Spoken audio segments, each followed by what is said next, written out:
ಅಪ್ಪ ಅಮ್ಮ ಬೈದಿದ್ದಕ್ಕೆ ಮಕ್ಕಳು ಮನೆ ಬಿಟ್ಟು ಹೋಗಿದ್ದಂತಹ ಘಟನೆ ನಡೆದಿತ್ತು. ಅದನ್ನ ನಿಮ್ಮ ರಿಪಬ್ಲಿಕ್ ಕನ್ನಡ ಏನ್ ನಿಮ್ ಪ್ರಾಬ್ಲಮ್ ಅನ್ನೋ ನಮ್ಮ ಪ್ರೋಗ್ರಾಮ್ ಇದೆಯಲ್ಲ, ದೇವಿತ್ ನಡೆಸ್ಕೊಡ್ತಾ ಇರ್ತಕ್ಕಂಥ ಪ್ರೋಗ್ರಾಮ್, ಅದರಲ್ಲಿ ನಾವು ಟೆಲಿಕಾಸ್ಟ್ ಮಾಡಿದ್ವಿ. ಪೋಷಕರು ಬೈದಿದ್ದಕ್ಕೆ ಹೆಣ್ಣು ಮಕ್ಕಳು ಮನೆ ಬಿಟ್ಟು ಹೋಗ್ಬಿಟ್ಟಿದ್ರು. ರಾಯಚೂರು ಮೂಲದ ದಂಪತಿ ಏನಿದ್ದಾರೆ ಅವರ ಮಕ್ಕಳು ಶಾರದಾ ಯಶೋಧ ಇವರಿಬ್ರು ಕೂಡ ಮನೆ ಬಿಟ್ಟು ಹೋಗ್ಬಿಟ್ಟಿದ್ರು. ಪೋಷಕರ ಜೊತೆ ನಿಂತು ರಿಪಬ್ಲಿಕ್ ಕನ್ನಡ ಕಂಪ್ಲೇಂಟ್ ಕೊಟ್ಟಿತ್ತು. ಉಪ್ಪಾರಪೇಟೆ ಠಾಣೆಗೆ ಹೋಗಿ ಕಂಪ್ಲೇಂಟ್ ಕೊಡಲಾಗಿತ್ತು. ಪೋಷಕರ ಜೊತೆಗೆ ರಿಪಬ್ಲಿಕ್ ಕನ್ನಡ ಇತ್ತು.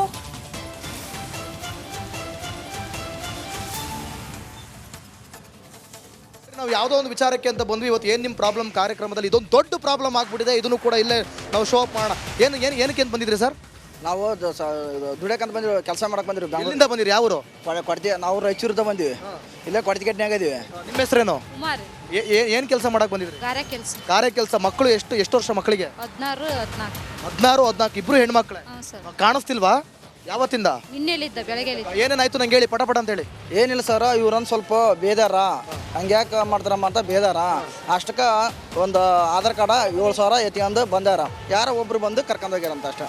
ಯಾರೋ ಒಬ್ರು ಬಂದು ಲೇಡಿ ಕರ್ಕೊಂಡು ಹೋಗಿರೋದು. ಲೇಡಿ ಕರ್ಕೊಂಡು ಯಾರು ದೊಡ್ಡ ಯಾರು ಹೇಳಿದ್ರು ನಿಮ್ಗೆ ಲೇಡಿಗೆ? ಹೆಂಗ್ ಗೊತ್ತಾಯ್ತು ಲೇಡಿ ಕರ್ಕೊಂಡು? ಇದು ಅಂಗಡಿಯವ್ರು, ಬೇಕ್ರಿ ಅಂಗಡಿಯವ್ರು ನೋಡಿ, ಯಾರೋ ಅನ್ವಾಂಟೆಡ್ ಲೇಡಿ ಕರ್ಕೊಂಡು ಹೋಗಿದಾರಂತೆ.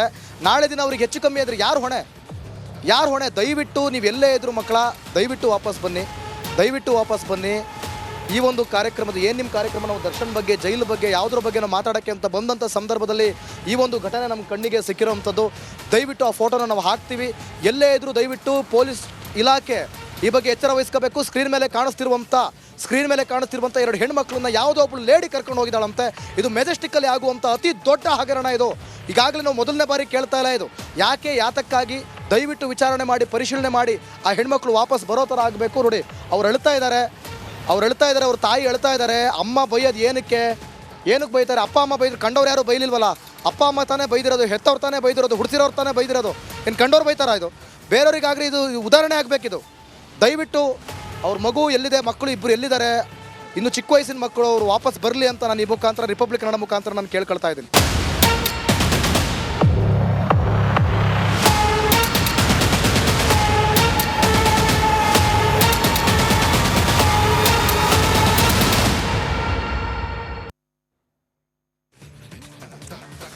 ವೀಕ್ಷಕರೇ, ಇದು ರಿಪಬ್ಲಿಕ್ ಕನ್ನಡದ ಬಿಗ್ ಇಂಪ್ಯಾಕ್ಟ್. ಕಳೆದು ಹೋಗಿದ್ದಂತಹ 2 ಹೆಣ್ಮಕ್ಳು ಪತ್ತೆ ಆಗಿದ್ದಾರೆ. ಧರ್ಮಸ್ಥಳದ ಹತ್ರ ಈ ಒಬ್ಬ ಅನಾಮಿಕ ಮಹಿಳೆ ಜೊತೆಗೆ ಇದ್ರಂತೆ ಅನ್ನುವಂತಹ ಮಾಹಿತಿ ಲಭ್ಯ ಆಗಿದೆ. ಮೊನ್ನೆ ಶುಕ್ರವಾರ ಮನೆ ಬಿಟ್ಟು ಹೋಗಿದ್ದಂತಹ 2 ಹೆಣ್ಣು ಮಕ್ಕಳು ಮಿಸ್ಸಿಂಗ್ ವರದಿಯನ್ನ ರಿಪಬ್ಲಿಕ್ ಕನ್ನಡ ಬಿತ್ತರಿಸಿದ್ದನ್ನ ನೀವೇ ನೋಡಿದ್ರಿ. ಎಷ್ಟು ಪವರ್ಫುಲ್ ಆಗಿ ದಿವಿತ್ ಅದನ್ನ ಸ್ಕ್ರೀನ್ ಮೇಲೆ ಹೇಳಿದ್ರು ಅಂತ. ನಿಮ್ಮ ಪ್ರಾಬ್ಲಮ್ ಅನ್ನೋ ಕಾರ್ಯಕ್ರಮದಲ್ಲಿ ಇದನ್ನ ಪ್ರಸಾರ ಮಾಡಿತ್ತು ರಿಪಬ್ಲಿಕ್ ಕನ್ನಡ. ಸ್ವತಃ ರಿಪಬ್ಲಿಕ್ ಕನ್ನಡ ಪೋಷಕರ ಜೊತೆ ನಿಂತು ಉಪ್ಪಾರಪೇಟೆ ಸ್ಟೇಷನ್ಗೆ ಹೋಗಿ ಕಂಪ್ಲೇಂಟ್ ಕೊಡಿಸಿದ್ವಿ. ಪೊಲೀಸರು ನಿನ್ನೆಯಿಂದ ತನಿಖೆ ಮಾಡಿ ನಿನ್ನೆಯೇ ಮಕ್ಕಳನ್ನ ಪತ್ತೆ ಹಚ್ಚುವಲ್ಲಿ ಯಶಸ್ವಿಯಾಗಿದ್ದಾರೆ. ಇವತ್ತು ಮಕ್ಕಳನ್ನ ಠಾಣೆಗೆ ಕರೆತಂದಿದ್ದಾರೆ ಪೊಲೀಸರು.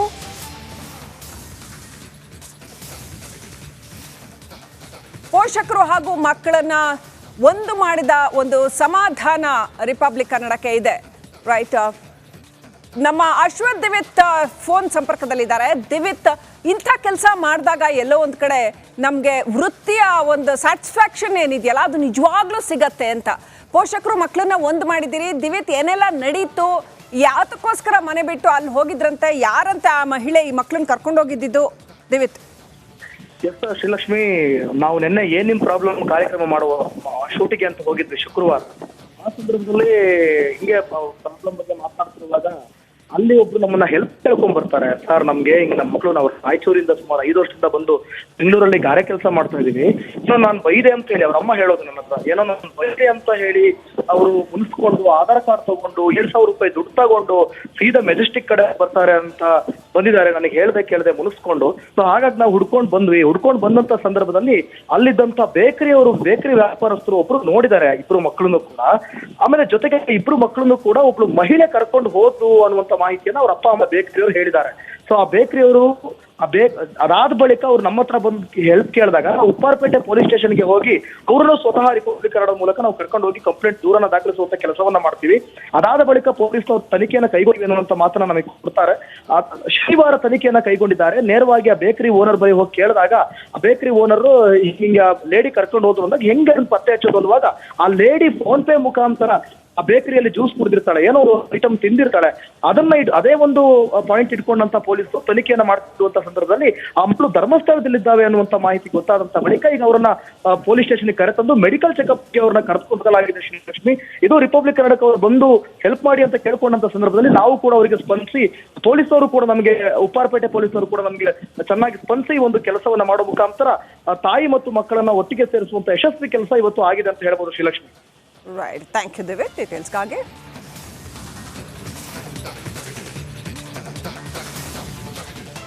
ಪ್ರಾಸಿಕ್ಯೂಷನ್ ಬಗ್ಗೆ ಯಾವ ನೋಟಿಸ್ ಬಂದಿಲ್ಲ ಅಂತ ಬಾಗಲಕೋಟೆಯಲ್ಲಿ ಮುರುಗೇಶ್ ನಿರಾಣಿ ಸ್ಪಷ್ಟನೆ ಕೊಟ್ಟಿದ್ದಾರೆ. ನನ್ನ ವಿರುದ್ಧ ಲಿಖಿತ ರೂಪದಲ್ಲಿ ಆಪಾದನೆಗಳಿಲ್ಲ, ಯಾವುದೇ ನೋಟಿಸ್ ಬಂದಿಲ್ಲ ಅಂತ ಮುರುಗೇಶ್ ನಿರಾಣಿ ಹೇಳಿದ್ದಾರೆ. ತನಿಖೆಗೂ ಕೂಡ ಕರೆದಿಲ್ಲ ಅಂತ ಮುರುಗೇಶ್ ನಿರಾಣಿ ಹೇಳಿದ್ದಾರೆ. ಟಿಜೆ ಅಬ್ರಹಾಂ ದೂರಿನ ಬಗ್ಗೆ ಮುರುಗೇಶ್ ನಿರಾಣಿ ಸ್ಪಷ್ಟನೆ ಕೊಟ್ಟಿದ್ದಾರೆ. ಈ ಪ್ರಾಸಿಕ್ಯೂಷನ್ಗೆ ಪರ್ಮಿಷನ್ ಏನು ಕೊಟ್ಟರಲ್ಲ ರಾಜ್ಯಪಾಲರು ಮುಖ್ಯಮಂತ್ರಿಗಳ ವಿರುದ್ಧ, ಆ ಸಂದರ್ಭದಲ್ಲಿ ನಿರಾಣಿಯವರ ವಿರುದ್ಧ ಕೂಡ ರಾಜ್ಯಪಾಲರ ಮುಂದೆ ದೂರಿದೆ ಅಂತ ಹೇಳಲಾಗಿತ್ತು. ಆದರೆ ರಾಜ್ಯಪಾಲರು RTI ವರದಿಯಲ್ಲಿ ಅದನ್ನು ನಿರಾಕರಿಸಿದ್ರು. ಪ್ರಾಸಿಕ್ಯೂಷನ್ಗೆ ಏನು ಅನುಮತಿ ನೀಡಿದ ಹಿನ್ನೆಲೆಯಲ್ಲಿ ಇವತ್ತಿನ ದಿವಸ ರಾಜ್ಯಪಾಲರು ಏನು ಈಗಾಗಲೇ 4 ಜನ ಮಾಜಿ ಸಚಿವರಾಗಿರ್ಬೋದು, ಬೇರೆ ಬೇರೆ ನಾಯಕರು ಕೂಡ BJP ಅವ್ರದ್ದು ಇದೆ, ಅವರ ಒಂದು ಪ್ರಾಸಿಕ್ಯೂಷನ್ಗೆ ಕೂಡ ಅನುಮತಿ ನೀಡಬೇಕು ಅಂತ ಕಾಂಗ್ರೆಸ್ನವರು ಈಗಾಗಲೇ ಸಾಕಷ್ಟು ಒಂದು ಪ್ರತಿಭಟನೆಯಲ್ಲಿ ತೊಡಗಿದ್ದಾರೆ. ಈ ಪ್ರತಿಭಟನೆ ವಿಷಯವಾಗಿ ಮಾತನಾಡೋದಕ್ಕೆ ಜೊತೆಗೆ ಯಾವ ಪ್ರಾಸಿಕ್ಯೂಷನ್ ಅನ್ನೋದ್ರ ಬಗ್ಗೆನೇ ನೇರವಾಗಿ ನಮ್ಮ ಜೊತೆಗೆ ಈಗ ಮಾಜಿ ಸಚಿವ ಮುರುಗೇಶ್ ನಿರಾಣಿ ಅವರಿದ್ದಾರೆ. ಅವರನ್ನೇ ಕೇಳಿ ತಿಳಿಯೋಣ ಏನು ವಿಷಯ ಅಂತ. 2022ರಲ್ಲಿ ನಾವು ಜಾಗತಿಕ ಬಂಡವಾಳ ಹೂಡಿಕೆದಾರ ಸಮಾವೇಶವನ್ನು ಬೆಂಗಳೂರಿನಲ್ಲಿ ಏರ್ಪಡಿಸಿದ್ದೀವಿ. ಅವತ್ತು ನಮ್ಮದೇ ಸರ್ಕಾರ ಇತ್ತು. ಇದೇ ರೀತಿಯಾಗಿ ಹಿನ್ನೆಲೆ 2010ರಲ್ಲಿ ಮತ್ತು 2012ರಲ್ಲಿ ಬಂಡವಾಳ ಹೂಡಿಕೆದಾರ ಸಮಾವೇಶವನ್ನು ಅತ್ಯಂತ ಯಶಸ್ವಿಯಾಗಿ ನಾವು ನೆರವೇರಿಸಿದ್ವಿ. ಈ ಹಿನ್ನೆಲೆಯಲ್ಲಿ ನಮ್ಮ ಅಧಿಕಾರಿಗಳು 5 ನಿಮಿಷದ ಕಿರುಚಿತ್ರಕ್ಕೆ 4,50,00,000 ರೂಪಾಯಿಗೆ ಒಂದು ಆರ್ಡರ್ ಕೊಡ್ತಾರೆ. ಇಡೀ ನಮ್ಮ ರಾಜ್ಯದ ಪ್ರಮುಖ ಸಂಗತಿಗಳನ್ನು ಮಲ್ಟಿನ್ಯಾಷನಲ್ ಕಂಪ್ನಿಯವ್ರು ಬರುವಂಥವ್ರಿಗೆ ತೋರಿಸ್ಬೇಕು ಅನ್ನೋಂಥದ್ದನ್ನು. ಅದು ನನ್ನ ಗಮನಕ್ಕೆ ಬಂದ ತಕ್ಷಣವೇ 4,500 ಕೋಟಿ ರೂಪಾಯಿ ಇವೆಂಟಿಗೆ ಖರ್ಚು ಮಾಡುವಂಥದ್ದು ಸರಿಯಲ್ಲ, ಇಷ್ಟು ದೊಡ್ಡ ರೊಕ್ಕ ಖರ್ಚು ಮಾಡಿ ಇಲಾಖೆಗೆ ತೊಂದರೆ ಮಾಡುವಂಥದ್ದು ಬೇಡ, ನಷ್ಟ ಮಾಡೋದು ಬೇಡ ಅನ್ನೋವಂಥದ್ದು ಹೇಳಿ ಅವತ್ತೇ 21 ಅಕ್ಟೋಬರ್ 2022ರಲ್ಲಿ ನಾನು ಕೈಗಾರಿಕಾ ಆಯುಕ್ತರಿಗೆ, ACS ಅವರಿಗೆ, CS ಅವರಿಗೆ, ಮುಖ್ಯಮಂತ್ರಿಗಳಿಗೆ ಪತ್ರ ಕೊಟ್ಟು ಅದನ್ನು ಸ್ಟಾಪ್ ಮಾಡಿಸ್ತೇನೆ. ಇವತ್ತು ನಾನು ಸನ್ಮಾನ್ಯ ಮುಖ್ಯಮಂತ್ರಿಗಳಿಗೆ, ಉಪಮುಖ್ಯಮಂತ್ರಿಗಳಿಗೆ, ಸಂಪುಟದ ಸದಸ್ಯರಿಗೆ ನಾನು ಒಂದು ವಿನಂತಿಯನ್ನು ಮಾಡ್ತೇನೆ. ನಮ್ಮ 4 ಜನ ಮಾಜಿ ಸಚಿವರ ಬಗ್ಗೆ ಅಥವಾ ಈಗಿರುವಂಥ ಕೇಂದ್ರದ ಸಚಿವರ ಬಗ್ಗೆ ನೀವೇನು ಆಪಾದನೆ ಮಾಡ್ತಾಯಿದ್ದೀರಲ್ಲ, ನಮ್ಮ ವಿಷಯ ಏನು ಅನ್ನುವಂಥದ್ದನ್ನು ನೀವು 7 ಕೋಟಿ ಜನರಿಗೆ ನೀವು ತಿಳಿಸಿ. ನಿರಾಣಿ ಅವರೇ, ಇಂಥದ್ದು ನೀವು ಕಿರುಚಿತ್ರ ಮಾಡೋದರಲ್ಲಿ ನೀವು ಭಾಗಿಯಾಗಿದ್ದೀರಾ, ಅದರಿಂದ 4,500 ಕೋಟಿ ರೂಪಾಯಿ ನಿಮ್ಗೆ ನುಕ್ಸಾನ್ ಆಗಿದೆ. ನಿಮ್ಮ ಮೇಲೆ ಬಂದಿರೋ ಆರೋಪ ಏನು ಅನ್ನುವಂಥದ್ದನ್ನು ನೀವು 15 ದಿವಸದಿಂದ ನಾನು ನೋಡ್ತಾ ಇದ್ದೇನೆ. ನನ್ನ ಮೇಲೆ ಯಾವುದೂ ಎನ್ಕ್ವೈರಿ ಇಲ್ಲ ಅನ್ನೋದು ಸಲುವಾಗಿ ನಾನು ಮೀಡಿಯಾ ಮುಂದೆ ಬಂದಿರಲಿಲ್ಲ ಮತ್ತು ನಾನು ಬೇರೆ ದೇಶದಲ್ಲಿದ್ದೆ. ಈ ಹಿನ್ನೆಲೆಯಲ್ಲಿ ನಾನು ಸ್ಪಷ್ಟವಾಗಿ ನಮ್ಮದೇನಿದೆ ನಿಮ್ಮ ಮೇಲೆ ಮಾಡ್ತಾ ಇರುವಂಥ ಆರೋಪ ಮೂಡಾಗರದಲ್ಲಿ ಈ ರೀತಿ ಇದೆ, SC/ST ನಿಗಮದಲ್ಲಿರುವಂಥದ್ದು ಆರೋಪ ಈ ಥರ ಇದೆ ಅನ್ನುವಂಥದ್ದನ್ನು ಉದಾಹರಣೆಗಳನ್ನು ಪ್ರೂಫ್ ಕೊಟ್ಟು ನಾವು ಹೇಳ್ತಾ ಇದ್ದೀವಿ. ಆದರೆ ಮುರುಗೇಶ್ ನಿರಾಣಿ ಮತ್ತು ಇನ್ನಿತರ 3 ಜನರ ಮೇಲೆ ಏನು ಆಪಾದನೆ ಇದೆ ಅನ್ನುವಂಥದ್ದನ್ನೇ ಇಲ್ಲಿವರೆಗೆ ನಿಮ್ಮ ಸಂಪುಟ ಸದಸ್ಯರ ಒಬ್ಬರು ಹೇಳಿಲ್ಲ, ನೀವು ಹೇಳ್ತಾ ಇಲ್ಲ. ಅಂದರೆ ಏನಿದು ಜಾನಕಿಯೂಡ ಒಂದು ಉಪಯೋಗ ಮಾಡ್ತಾಯಿದ್ದೀರಿ. ಅದರ ಸಲ